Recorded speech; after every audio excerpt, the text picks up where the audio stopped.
Hello everyone, and welcome to the third installation of the Crypto Talk podcast. You are listening to Casey Pine, and today is Monday, the 12th of March 2018. Today is a little bit different from the last two because I am all by my lonesome. Well, it's been a while since I've done a podcast on my own, and certainly, obviously, the first time for Crypto Talk Australia. I really wanted to keep the podcast episodes coming out. I think that there's just so much going on that I can provide more for you than just doing interviews. So today I thought we'd have a chat about some things that have been happening in the news lately, which I find really fascinating. I don't know if you've seen, but Binance has actually issued a $250,000 US bounty to anyone that supplies information that leads to the legal arrest of the hackers involved in the March 7 incident. Furthermore, they have allocated $10 million US in crypto reserves for future bounty awards. If you follow me on social media at all or have read some of my blog posts about Binance, you'll know that I'm a huge fan of Changpeng Zhao and the way that he deals with issues that arise with Binance. And this bounty is just sending a really clear message to hackers that we won't tolerate you taking advantage of this new space and the new people entering into the cryptocurrency markets that aren't as educated as people that have been in there for a while and don't know how to take the same precautions as we do.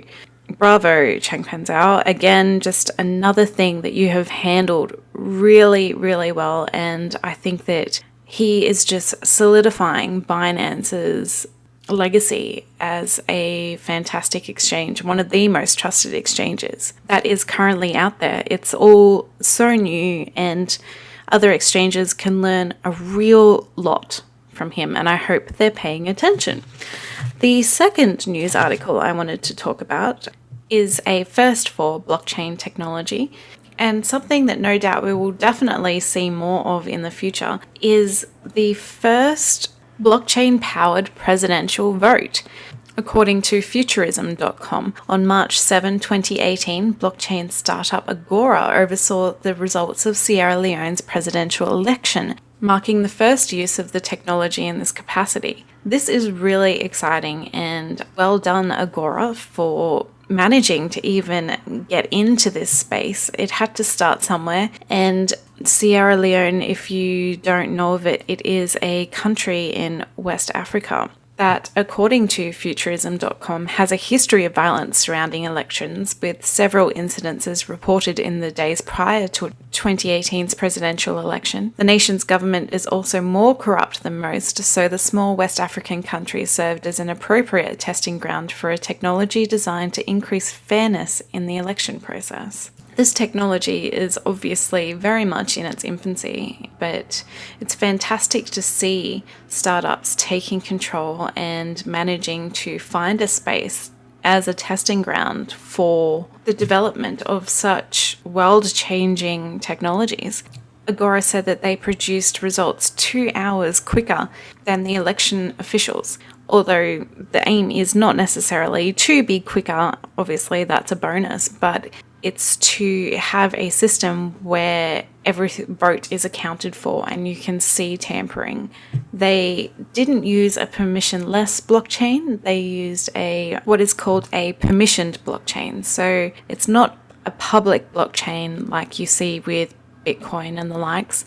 It is a permission blockchain, which means that a small number of authorized parties, which in this case included the people from Agora, the Red Cross, and a couple of others that would view and confirm the data. Hopefully in the future with our own voting systems, it will be a permissionless blockchain. You'll have your own ID and you will be able to cast your vote and you'll be able to go online and see your vote and know that it was never tampered with, which I think is so revolutionary and really just helps with the whole transparency of governments in the future. The third news article that I wanted to speak about was from Bitcoin.com. where the chairman of the European Banking Authority has spoken out against excessive regulation of the crypto sector, warning it might constrain financial innovation. Obviously, last week, the American Securities and Exchange Commission issued a statement warning against unlicensed crypto exchanges. The Commission confirmed that any exchange that allows investors to buy and sell securities, whether that's government bonds or ICOs, needs to comply with existing SEC rules for exchanges. If you don't know what a security is known as any tradable financial asset, which ICOs fall under. We all know that there are dodgy ICOs out there and that there are people getting hundreds of thousands, even millions of dollars for just complete scams. It's come out recently that a ICO had Ryan Gosling as their designer, and they raised over, not $130,000, but $830,000, which is a lot of money. So while people do scream out about wanting regulation for ICOs, we really don't want to go back to the old system of regulation where it basically just squeezes out your middle class investors, your little investors. The amazing thing about ICOs at the moment is that if you have $20 in your wallet, you can put $20 in an ICO and see what happens from there. It's really removed a lot of financial barriers, and you'll see more people being able to take a little bit of money that they're willing to invest in an idea that they believe in and they want to see succeed, and hopefully succeed along with them and be able to make a little bit of money.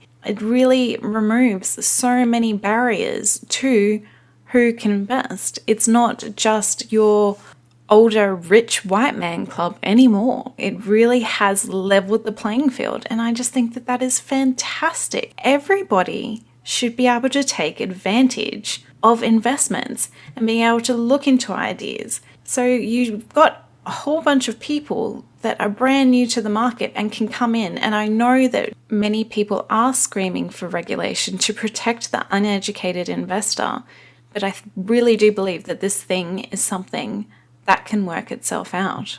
And absolutely, it's so paramount that there are places where people can get information on investing and on ICOs, just really helping educate new people to this new space, which is part of the reason that so many people like me are popping up and trying to help people understand what is going on. Because as a community, I don't want to see you lose your money.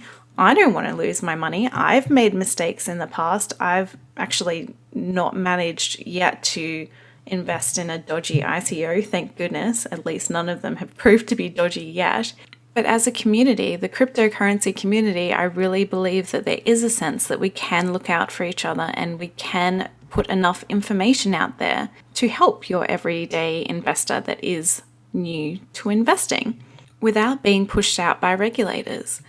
On Friday, I wrote an ICO guide, which was inspired by all of these events.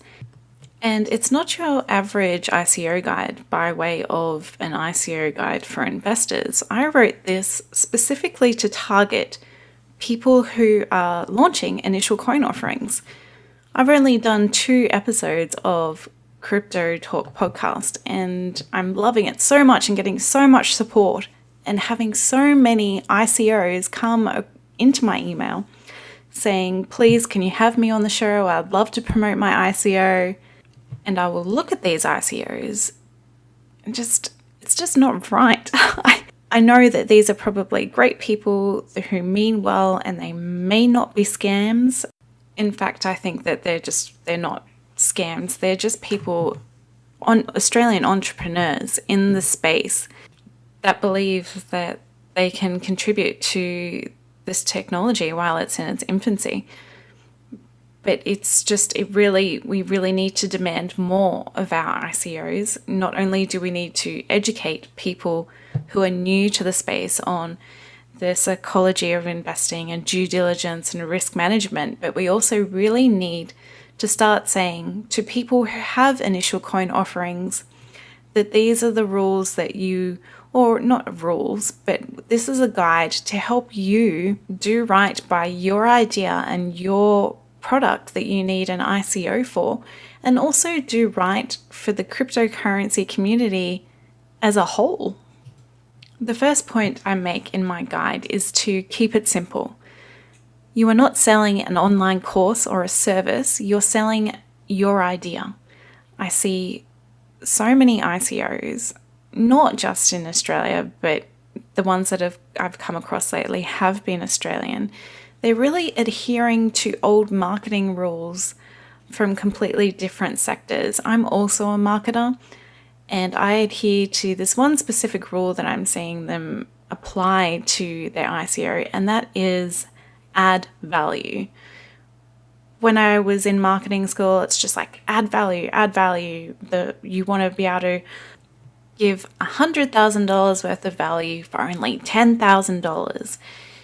And that's a really cool marketing trick in your everyday kind of business, but that is not what people want from an ICO, and I really believe that they should stop it. When I say keep it simple, I mean explain in clear and simple terms what it is that you're trying to achieve. There's one ICO that I looked at and they said, we're doing this idea and it's backed by this, and we also have this idea, and it just confused me.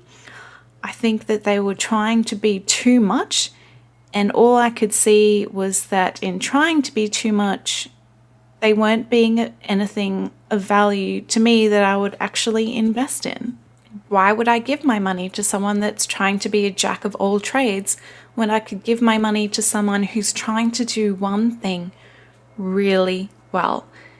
And I really believe that people that are launching their ICO should just concentrate on their one idea to begin with. Maybe you have other ideas as well that you can build on later, but just stick with your one idea to begin with and keep it simple so I don't get confused and I know what your story is and I know what you're trying to achieve, and I am much more likely to give you my hard-earned money when I can see clearly that you are trying to achieve something of meaning and of value. The second point that I make in my guide is, not everyone will probably agree with me on this, but it's called white paper for a reason. Your white paper should be white. I've had quite a number of white papers come by lately, and they are in all black. They have completely benign graphics all over them, and it's more like a sales pitch as opposed to specifically laying out what the idea is about, how you can participate, who the developers are, who's taking care of security, and giving you the appropriate information that you expect of an ICO. When I consult with people and help them get their foot in the door with cryptocurrency, I usually print off the white papers of the coins that they're selecting and take it along, because I want people to pay attention to the white papers because they're an important bit of information for investors, and it needs to be clear, it needs to be precise, and ideally I need to be able to print it out. Your white paper should also really be a work in progress. Your white paper will evolve with you. Keep it simple to begin with and let people know that it will evolve and be amended over time. It doesn't have to be perfect. It needs to tell the truth and be a work in progress, which also acts as a guide for your business. The white paper is just as much for you as it is the public. My next piece of the guide was it has kind of a tongue-in-cheek heading, and it says, take some advice from Kendrick Lamar. Because whenever I hear of a new ICO and read their paper, I think to myself, you do not deserve millions of dollars. Or at least not yet. You, as a brand new idea with an ICO, do not deserve millions of dollars right now. If your idea is sound and you do a great job, absolutely, then you deserve millions of dollars. You deserve all the financial freedom making the world a better place brings. But until then, no, you do not. I think we really need to approach ICOs completely differently. And by the time that people get to an ICO, they should have a really well-developed team, white paper, and a prototype. And your seed rounds can help you achieve this. With your first seed round, you should say, here's my timeline. This is what I hope to achieve by this point, and this is how much money I need to achieve this. Because I need to hire a developer, I need to hire someone to help me with my white paper, I need to hire someone to help me with a little bit of marketing, and because this is my idea, I need some food on my table and I need some fuel in my car, which is fantastic. And if people believe in your idea, and you go and have your first seed round and you're selling your tokens at what, for 4 cents, absolute steal. People love tokens at 4 cents. You can raise $100,000 that way to cover those costs. And once you've hit the monetary target where you lay out this is how much you need and why, and once you've hit that target, that seed round can close. The following seed round, your second seed round, can say, okay, well now I need a full-time developer and I need a full-time person to work on security and testing for the code. I need to be able to hire myself full-time, and I need a little bit more marketing. I need a marketing whiz rather than basic marketing to really help us get out there. And you set out how much you believe that will cost. That's your target for your second seed round. You hit that target because people still believe in you. You're communicating really well. Your idea is going well. You're hitting your targets. And then once you've done that, you can have your third seed round. And basically this can be a time where the market decides how much you actually do your ICO for. So if you put a timeline on it instead of a financial ending, so say you do your third seed round for 2 weeks and people just go ballistic buying your token for, say, because it's a third seed round, you do 12 cents. And so many people jump on board and buy and buy and buy. That's a really good sign. That means that people are behind your idea and that the market wants you and wants your idea. So when you go to ICO, you can offer your coin for 75 cents because it's just that popular and such a great investment that that's what your ICO can be. Or if it's not so popular, you can offer it for 15 cents. And you can learn along the way from the market about what they want and what they're willing to invest in. And I really believe that if people start doing it this way, saying, this is what we need, and we just need $100,000 to hit this target. We just need $400,000 to hit this target. We just need $200,000 to hit this target. And then your ICO, if people really, really believe in your idea and you've made it and you've hit those targets and you've proven yourself, then you can put your hand out for millions of dollars. Then you can go to the moon. Then you can do everything you've ever dreamed of because you have this whole community and you have this whole backing and you've really proved yourself. I'm really passionate, as you can probably tell, about doing it that way, because when does anybody ever get anything for nothing? Just because you have a fancy looking black white paper with a bunch of stock images on it, it does not mean that you're working really hard on your product.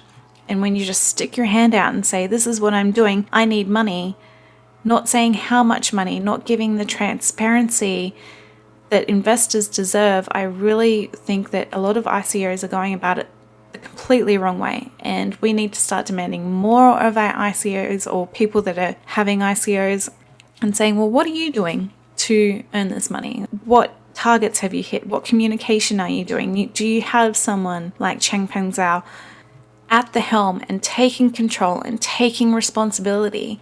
Then yes, of course it's going to feel like a safe investment.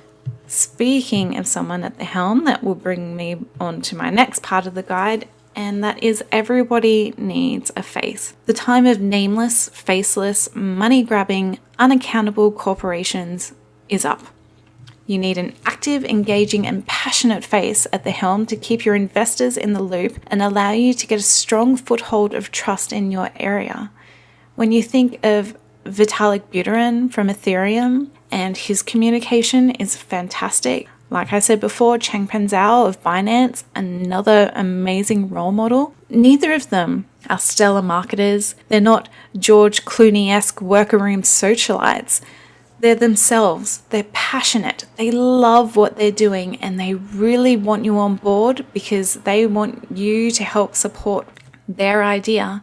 And they know that without your support, they can't do what they're doing. It's really important for companies these days to have a face, someone that we can go, okay, I think I trust you. Okay, you're obviously there and you're willing to take responsibility and you're showing me time and time again and communicating with me what's going on and why I should believe in you and what you're doing to better whatever product you have. I could go on and on about ICOs, but I think that this is a really good starting point. And if we take the foot off the gas a little bit with ICOs and stop it from being a pissing competition as to who can raise however many millions of dollars, I think that we have a real chance of really avoiding any major regulation that will push out investors that really deserve to be in this space just as much as anyone else. And just because you don't have the capital that other people do, you shouldn't be shut out.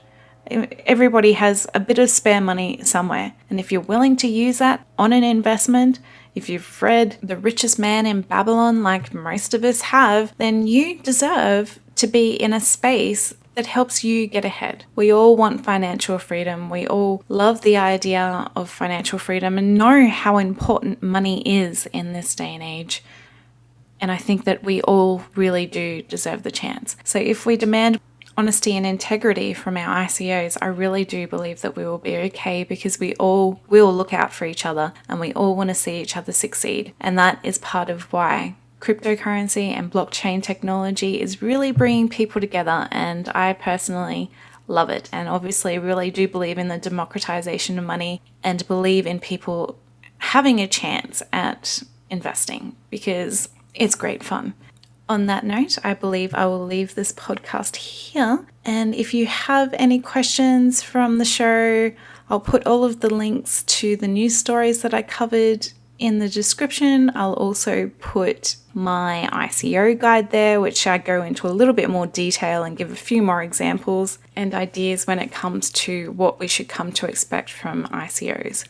Make sure you hit me up on Twitter and say hello. I'm at Casey L. Pine, Pyne, and come along to our Facebook page, which is facebook.com/CryptoTalkOz, which is spelt OZ. From there, you can stay up to date with our podcast and different news articles and blog posts that we put out. Also, if you like to talk about cryptocurrency like I do, you can join our Crypto Talk Australia group. If you just type in Crypto Talk Australia into the search on your Facebook, the group will come up, and I'll also make sure that I link to it in the show notes. So hopefully I will see you there as well. Until next time, stay safe and enjoy being part of the revolution. Bye.